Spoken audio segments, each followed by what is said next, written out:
என்ன வேணும்?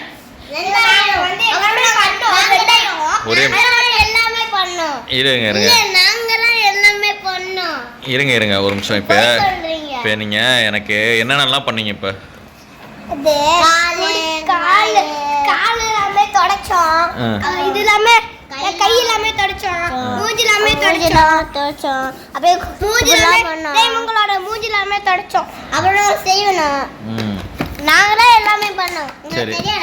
சரி, இப்போ நீங்கள் எவ்வளோ கேட்குறீங்க? காசு 2000 ரூபாய் கேட்டேன். சரி, ஆனா தெரியல. 2000 ரூபாய் வந்து கேட்குறீங்க. 2000 ரூபாய் வந்து 2 பேரும் எப்படி பிரிச்சுப்பீங்க? அப்புறம் கிழிச்சு பிரிச்சுப்போம். நீங்கள் சொல்லுங்கள் தரோம். கிழிச்சு பிரிச்சுப்போம். 2000 ரூபாய் கிழிச்சிட்டு பிரிச்சுப்பீங்களா? ஆமா. அது பாதி எடுத்து கிழிச்சிட்டு பிரிச்சுட்டா செல்லுமா அது?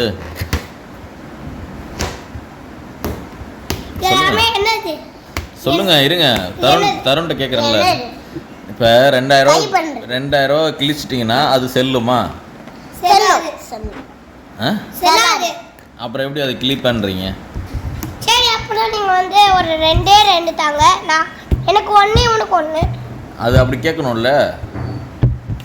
சரி சரி, கொஞ்சம் ஃபோன் போங்க. சரி சரி, 2 தாங்க. என்ன தரோம்? என்ன முடிவுக்கு வாங்க. நாங்கள் 2000 போட்டு 2000. நீங்க கடைக்கு வரும்போதே பார்க்கலையா? மேல வந்து 2000 ரூபான்னு போட்டாங்களே. டிஸ்கவுண்ட்லாம் கிடையாதா? டிஸ்கவுண்ட் இருக்குது. எவ்வளோ? அப்புறம் நீங்க வந்து வேற இன்னும் கொஞ்சம் கம்மி பண்ணி கொடுங்கன்னா நாங்கள் கம்மி பண்ணி கொடுப்போம். சரி, கம்மி பண்ணி கொடுங்க. அது எல்லாமே நாங்களே பண்ணுவோம். 2 தாங்க நாங்களே போனோம். அப்படின்னா 2 தாங்க. கம்மி பண்ணி கொடுனா எவ்வளோ? 2000 ரூபா கம்மி பண்ணால் எவ்வளோ வரும்?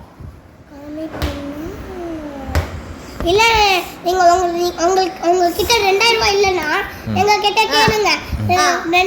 2 பிச்சு தாங்கன்னு. 2 தாங்கன்னு நான் சொல்கிறேன். நீங்கள் எனக்கு 2 தாங்க. ஏன்ப்பா 2000 ரூபா கம்மியாக வேணும்னு கேட்குற? அது கம்மியானா எவ்வளோ வேணும்? 2000 ரூபா கம்மியானா 300. உனக்கு? எனக்கு 500. 500 வேணுமாமே? எனக்கு வந்து 600. அவனுக்கு 600. 500 போதுமா? உனக்கு 500 போதுமா? எனக்கே போகிறோம்ப்பா. அண்ணன் உன்னோட அதிகமாக கேட்குறானே 600. எனக்கு அதுதான் வேணும். எனக்கு அதுதான் முக்கியம். எது? எனக்கு அதுதான் முக்கியம். எது? எனக்கு அந்த 5000 தான் எனக்கு முக்கியம். 5000? ஆமாப்பா. இப்போ 500 சொன்னேன். 5000 சொல்ல போகிறேன். நான் வந்து 6000 சொன்னேன்லப்பா. 5000. போங்கடா நீங்களும் உங்கள் கடையும். எனக்கு எதுவுமே வேணாண்டா, போங்கடா.